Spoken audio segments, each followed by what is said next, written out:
Hi, I'm Mitch Gallagher. Welcome to Sweetwater's Guitars and Gear. We are at GearFest 2013, and I am joined by Bill Kelliher from Mastodon. Hey, Mitch, how do you do? Great. Thanks for coming in. Thanks for having me. Appreciate you being here at GearFest. Yeah. You were doing a workshop. I did. Just now. My very first one. Is that right? Yeah. No, you wouldn't know it. It was great. I know. I acted like a professional. You were almost. a pro up there. Yeah. Oh, you were playing. There was lots of heads banging out in the crowd. Yeah. And good questions. I was very nervous, but it went really well, and I was surprised by the attendance. Yeah. So people actually stuck around. They didn't leave. No. A few did, but most of they were there to see you. Yeah, it's great. Yeah, cool. So you were talking about your signature guitar, which I want to get into a little bit. Okay. But let's talk a little bit about. I was watching you play and listening to the records, and I call them records still. Yeah, me too.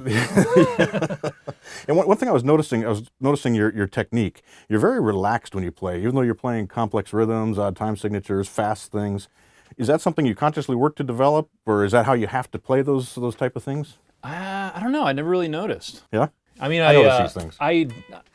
I never took any lessons. That's the thing. And like people are always trying to give me tips like, oh, I used to be just pretty much always down picking. Right. Always down picking. And then, people are like, you need to like, relax. And when you write music, like, and I struggle with this as well. It's like when you write a piece of music, it should flow like naturally with where your hands go and feel natural. Right. Like a lot of times I would write songs and my hand would really be struggling to get to the next part. Here comes the next part. So I guess I do consciously try to lay back and just let it kind of come out, because a lot of times I notice as a player, if I can't hear myself well enough on stage, if like my monitors aren't real loud or something's lacking with the guitar, I tend to press way harder, and I play harder to make up, to compensate, to try to force it, and then I walk away with a tendinitis kind of feeling. Yeah, it's not good. So I try to breathe deep, almost like Tai Chi or something. Right. And just kind of let it flow, because if it's not, you just get, I've played those songs 100 times, 1,000 times, so it's like, I've kind of got second nature. It down, but it's definitely something I tend to try to work on to become a better player by the flow of the motion of your hands. Is part of that being able to flow and that comfort of playing those riffs, is part of that why you do the tunings? You guys use 3 different tunings, correct? Yeah. So you have the... Well, there's certain things that just sound better with a lower tuning or an open tuning where you want to bar something, They just... There's just certain things that just sound better. I think, a lot of times we struggle with when we're writing a song, and like say, for instance, our drummer, he writes a lot of stuff, and he'll come up with it in his head, and he'll hum it to me like, dun, dun, dun, dun, and I'll be like, okay, and I'll play it, and I'll get his exact tuning that he's humming it in, and I'll play it to that, and then I'll drop the tuning down to C, and I'll play it in that tuning, and we talk about it. And then I'll drop it even lower, and we'll talk about it again. Like, is that the kind of song that needs to be dropped all the way to A? And then we say, I think it sounds good in the drop A tuning, and then we'll change the whole structure of the song. So, it depends on what kind of riff it is. If it sounds like a little more upbeat melodic riff, we'll probably tune it up. But if it sounds like a real dark and deep, and it depends on like if the next riff after the main riff, because we'll write it in the low tuning, but the next riff, how that feels rubbing up against the low open A or whatever. So it all depends, Right. Now, using those tunings, you drop the guitar down to D, and then you do a drop C below that and a drop A. You're using the same gauge strings for all those tunings, or on stage do you use different guitars, or you play it all on one guitar? I use different guitars for each tuning. That way this guitar always stays in A, that guitar always stays in C, that guitar always stays in D, and I usually have like 1 or 2 backups.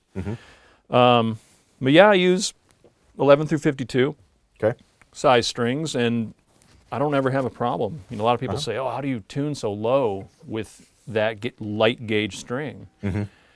And to me, I don't know, I don't have a problem with it. Right. I just don't strike them if you strike it too hard, you're going to really bend the string sound. You're going to stretch the string, and it's going to bounce. But it's a left-hand touch too.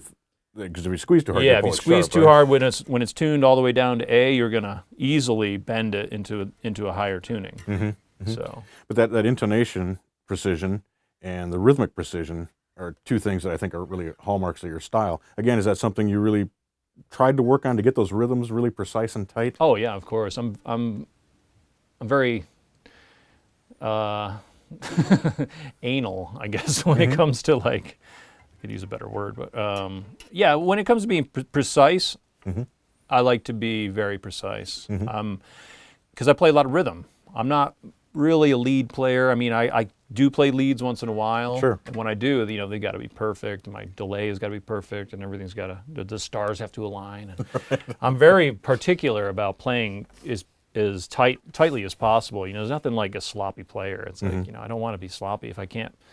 You know, and there are things that Mastodon plays that I'm not the best at playing. You know, that's something that the other guitar player might have written. You know, we're not the same players. You know, it's hard to mimic the exact style and all that stuff. So Right. but I try my hardest. You know. No, well, obviously it works. Obviously it works.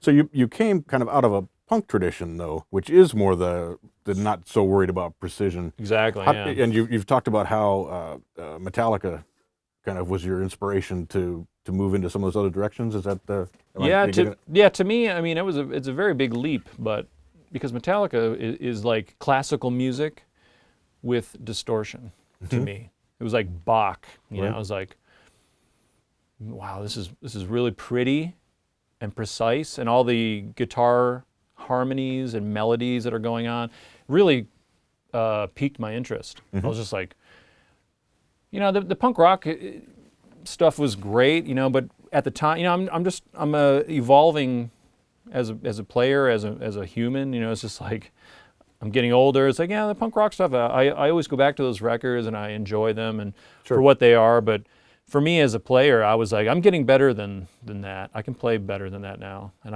I can actually start to notice. And I was starting to kind of come out of that shell of just playing like 3-chord punk rock kind of stuff, you know. Right. But there is something to be said about like pop songs. I mean, there's a lot of pop in punk.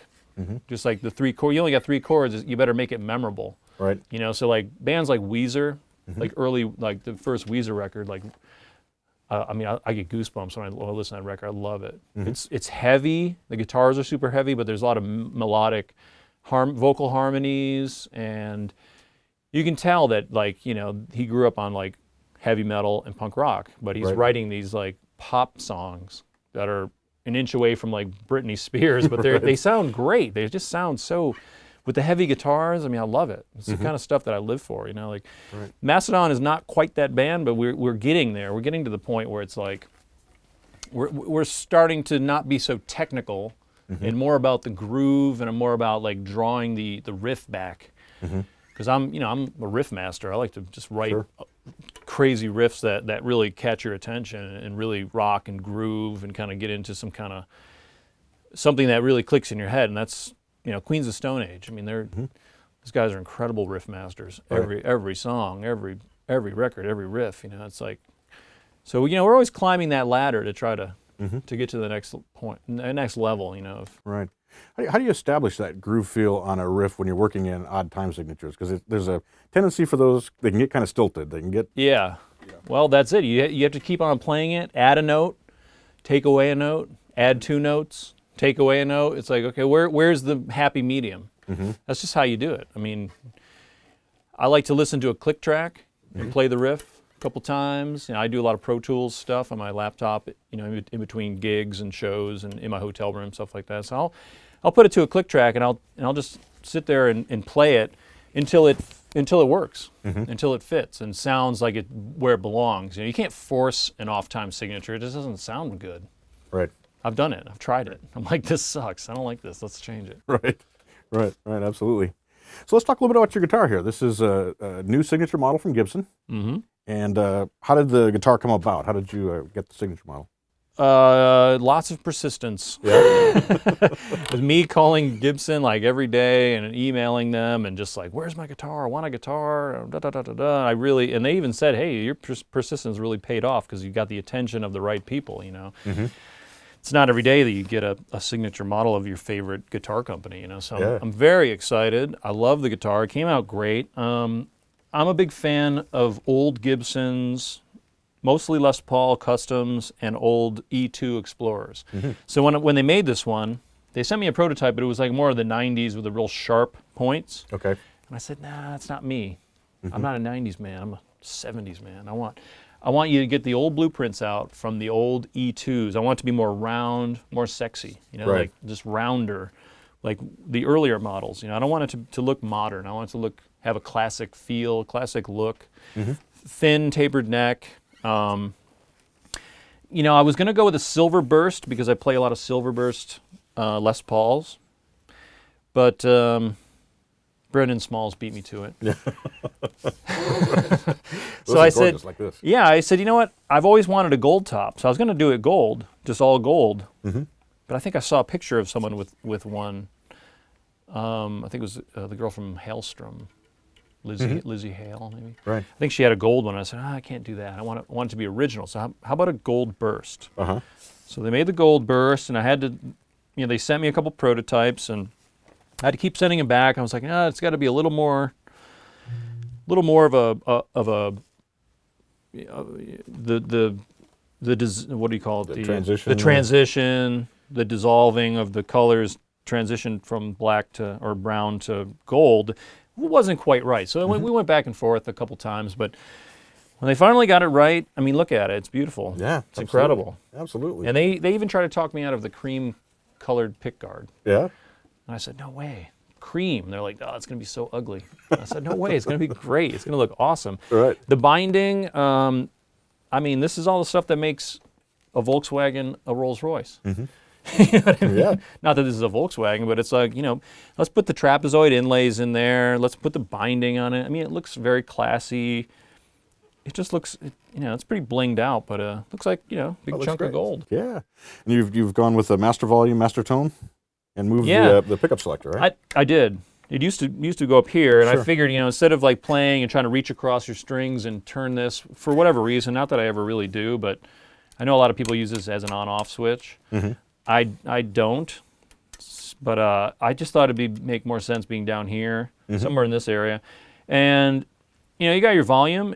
I put the volume here because on traditional Explorers, the volume is in the middle. There's another knob here. Right. And the volume is in the middle, which never understood why it'd be in the middle.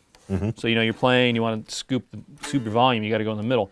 I said, hey, put that in the front because with the Les Pauls, it's in the front. Right. Put that here. So you got volume and tone for your bridge position.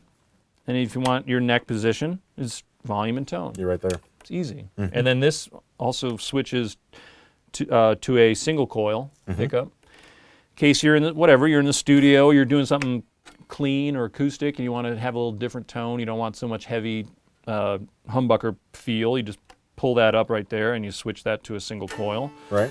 And there you go. Right. So it adds that extra versatility Yeah. to the guitar. Very cool. The guitar sounds great, Thank you. and obviously it suits your playing perfectly. Oh yeah, I love it. So wonderful. Bill, thanks for coming in. Such a pleasure to have you here. It's an honor to have you grace our stage and our theater and give the workshop. It really, It's all mine. really Thank was you. wonderful. Appreciate it very much. Right on, Mitch. I'm Mitch Kelliher. Thanks for joining me for Sweetwater's Guitars and Gear.